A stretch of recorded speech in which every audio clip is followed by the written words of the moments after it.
Hello बच्चों, आज मैं आपके लिए अगेन 3 पोजीशंस ऑफ प्लेस लेके आई, यानी कि स्थान जो होता है, कोई भी जगह है, उसकी पोजीशन कहाँ पर है वो हम प्री पोजीशन से बताते हैं। कल मैंने आपको वर्कशीट करवाई थी, बट आज मैं आपको कुछ प्री पोजीशन दिखा रही हूँ और मैं आपको समझा भी रही हूँ। अगर आपको कल की तरह याद होगा तो आप मुझे खुद से भी जवाब दे पाओगे। पहले पिक्चर्स को देखो, उसके बाद प्री पोजीशन को रीड करो और बताओ कि उसका मतलब क्या होता है और वो कब और कैसे यूज होती है। चलो स्टार्ट करते हैं। फर्स्ट पिक्चर में देखो, एक क्यूब है, उसके पीछे क्या है? बॉल। तो कौन सी प्रीपोजिशन है? BEHIND, behind. बिहाइंड मींस पीछे।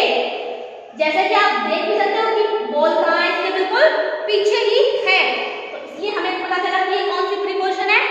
पीछे की, बिहाइंड।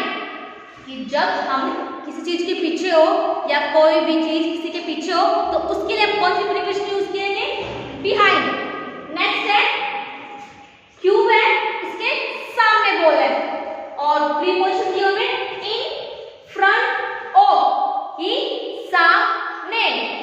देखो क्यूब के बिल्कुल सामने बॉल रखी हुई है, तो इसलिए हमने कौन सी प्रीपोजिशन यूज की है? इन फ्रंट ऑफ, कि सामने।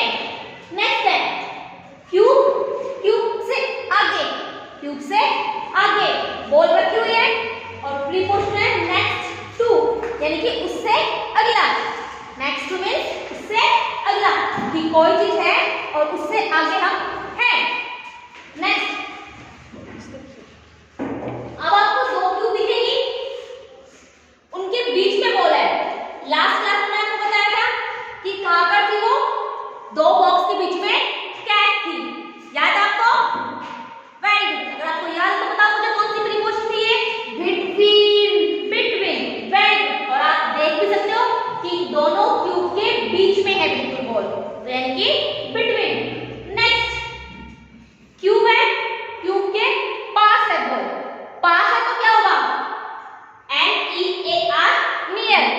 नियर यानी कि पास, कि कोई चीज किसी दूसरे के पास रखी हुई है, तो कौन सी पोजीशन है वो? नियर। Next above. अबव देखो बॉक्स के ऊपर है।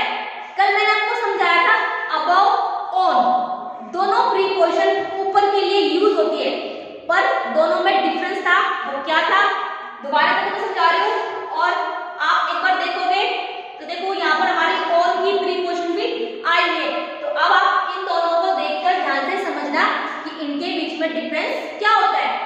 अबव मीनिंग ऊपर, ऑन मीनिंग ऊपर, मीनिंग दोनों में सेम, पर डिफरेंस क्या है कि अगर कोई चीज ऊपर है और टच है, अगर कोई चीज ऊपर है और टच है तब हम यूज करेंगे ऑन वाली प्रीपोजिशन, और अगर कोई चीज ऊपर है पर टच नहीं है तब हम यूज करेंगे अबव।